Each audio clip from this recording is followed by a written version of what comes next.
Hello, my name is Erica. I'm going to be doing an evaluation on a policy called Medicaid. So let's get started. So Medicaid was first signed in 1965 by President Lyndon B. Johnson. With Medicaid, when it was signed, it was also the Medicare and the Social Security Act as well. And then in 1997, there is a CHIP program, which is the Children Health Insurance Program, which it is a federal matchings fund, which provides insurance for children and families with incomes too high that they can't qualify for Medicaid, but they also can't afford private coverage as well. So they would be able to apply for the CHIP program.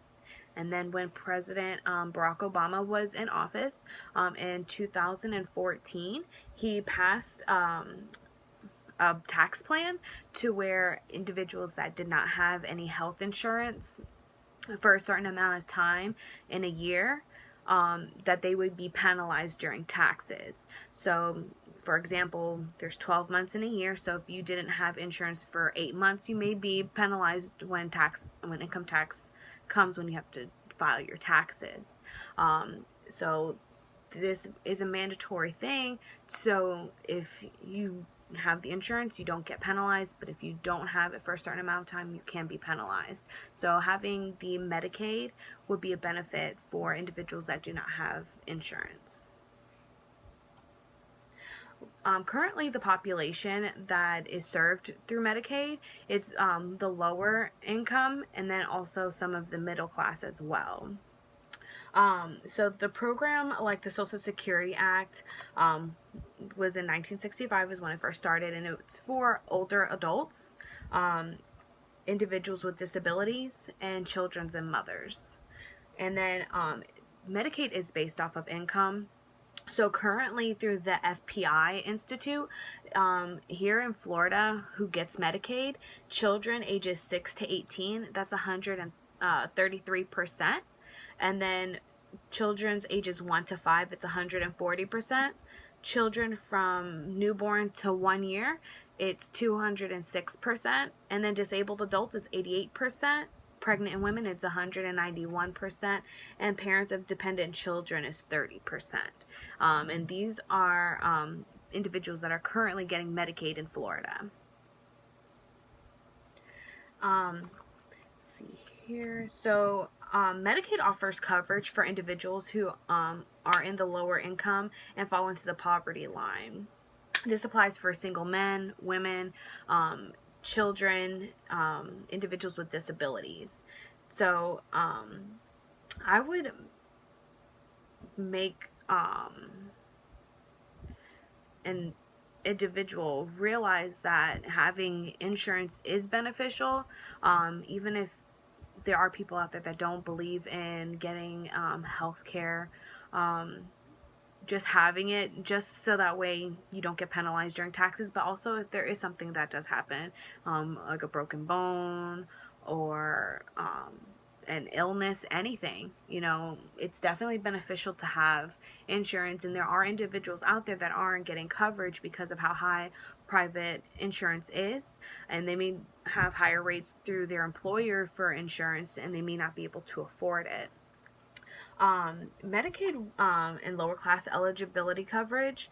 Medicaid insurance is available more for the lower class than the middle class, and Medicaid is based off of income, but you can apply for disabilities and illnesses. It is stated that 1 in every 5 Americans get their health care through Medicaid. Medicaid includes people from all walks of life. They range from middle-class individuals who have suffered from a catastrophic illness to senior living in long-term care, which is 70% of all nursing home residents relied on Medicaid, and then to newborns and children.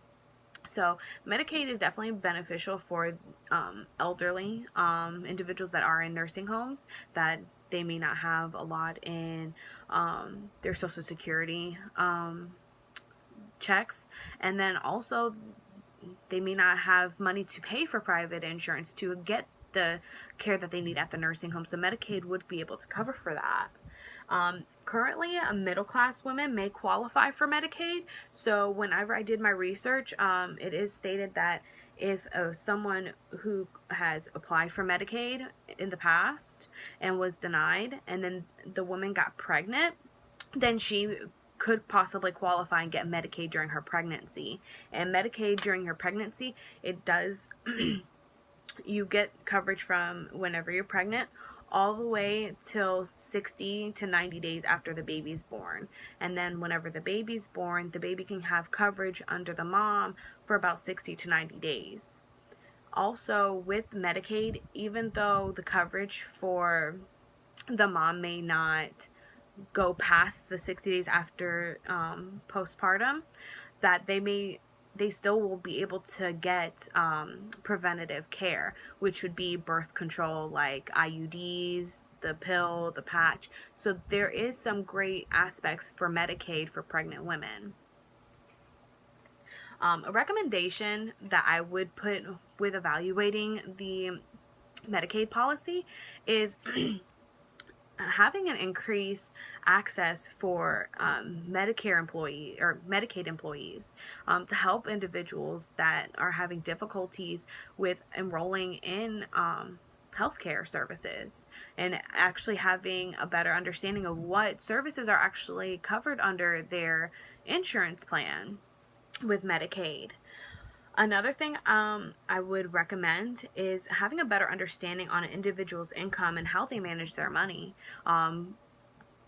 With having, possibly getting paid every week, every 2 weeks, maybe a lump sum, having a better understanding on how much their rent is, food, utilities, clothing, stuff that is needed to survive.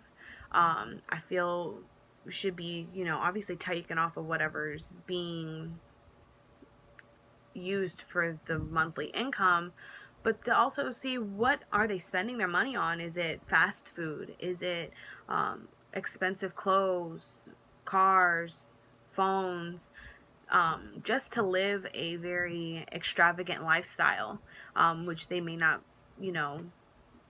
have. So having a better understanding of an individual's income, and making sure that that they aren't getting like a big package on their cable as well.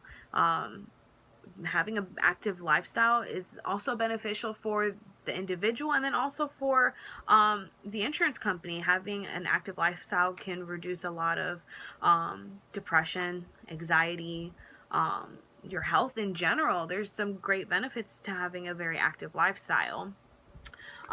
So with what I'm recommending is having an evaluation on the family and individual's income, on how they're spending their money, and then doing a evaluation and giving them a time frame to take a financial course on how to manage their money and see where they're spending their money on and how to save money, and then to see if they actually can pay for their own private insurance and then not be on Medicaid. And this could possibly lead to them getting off of food stamps or WIC or SNAP or any kind of financial assistance through the government. So this could definitely be a great lead for the government and for the family and the individuals as well.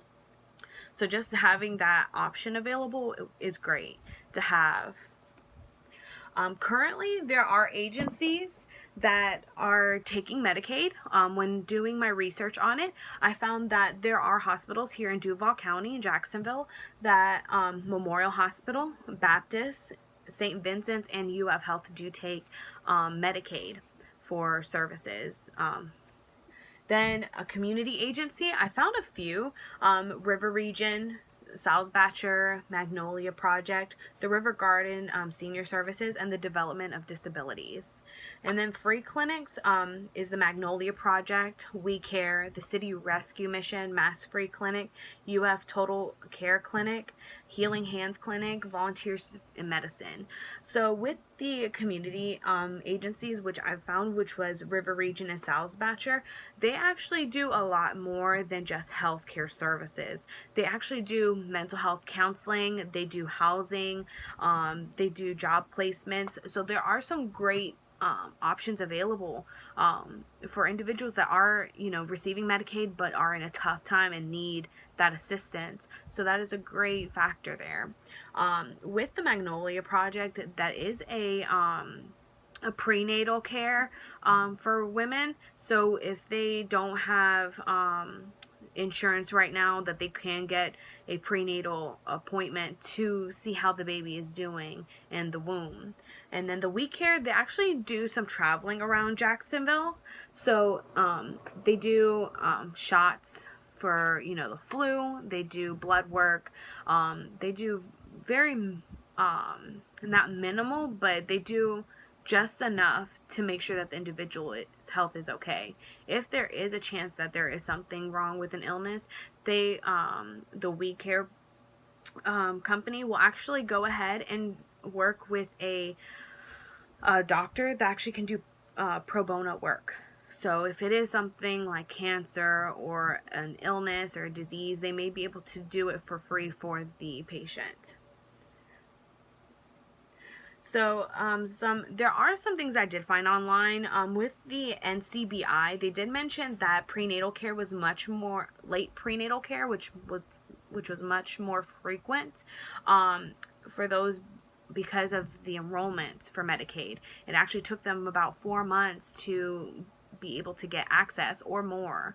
So having more access to Medicaid employees to help women and individuals in general to get the care. But with the prenatal care, we want to make sure that the mother's doing okay and the baby's also doing okay as well.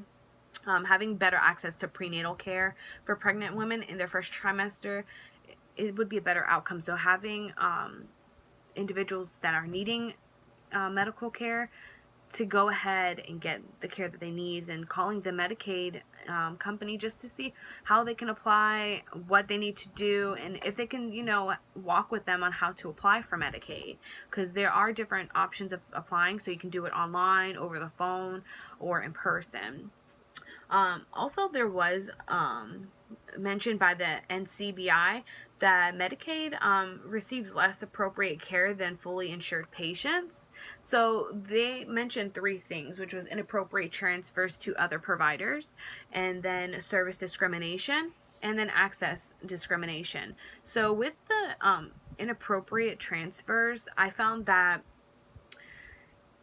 if an individual has, say, an illness that their current provider may not be able to handle or is not specialized in, then they may have to put in a referral to put the patient somewhere else where they can actually help the patient with that need. And then they transfer that patient to that provider, and then the provider doesn't take Medicaid. That is something that can affect the patient. So having a better transfer rate for services for patients that have Medicaid, and making sure that they know that Medicaid is their primary insurance and probably their only insurance. So having that access is great. So making that change would be beneficial for the provider itself, for not wasting the time, and then also the patient's health in general. Then the service and the access discrimination. So inappropriate care compared with other patients of the same provider. So there is the service discrimination. So if one person comes in, they're needing something, and then another person comes in and they need the same thing, but they don't provide the services, that is a discrimination. So being very open-minded and realizing that people are in need of help and needing those services. So making sure that the provider knows that discrimination is not appropriate for anyone. And then access discrimination. So finding a better provider.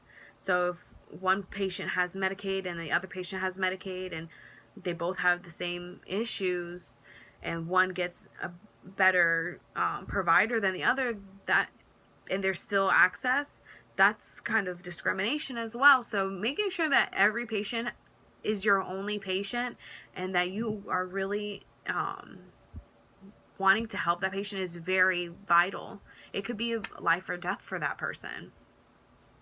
So just having the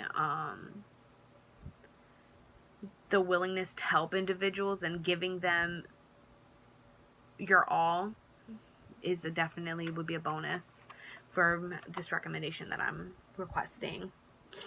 And also another thing would be having more available providers. So with what I'm saying is, if a patient lives on the north side of Jacksonville and they have to drive all the way out to Argyle to see a provider, they may not have a way of getting there. They may not have the funds. They may not have a support system to take them. So even though Medicaid does offer transportation, it could be a long time before the Medicaid transportation people come and pick them up to the drive there. So with what I'm recommending is having more available providers. So if that patient that lives on the north side is needing services for HIV and the only closest place is in Argyle, maybe having more access and more providers that do treat HIV and AIDS to a closer location would be beneficial, because that it could be beneficial for Medicaid for the gas and their time. So, and then giving more patients rides to their doctor's appointments, even though Medicaid is only there to, for their transportation, is only there to take them to their doctors and back home. The improvements that I would make would be having more access to Medicaid employees for the people that are applying, because a lot of individuals may not understand it and get confused, may have learning disabilities, may not speak English. So there are, I feel like we need more Medicaid employees, and then language lines as well, because we are a melting pot here in the United States and here in Duval County. Like I stated earlier, more access to doctors and specialists that are under Medicaid would be a great recommendation for Medicaid and their policy. And then also the evaluating a family and individual's income and where their money is actually going and how they can save money would be beneficial. Giving them a money management class and having the time to see if they can manage payments for insurance on their own, or if they can qualify for Medicaid, that would be beneficial.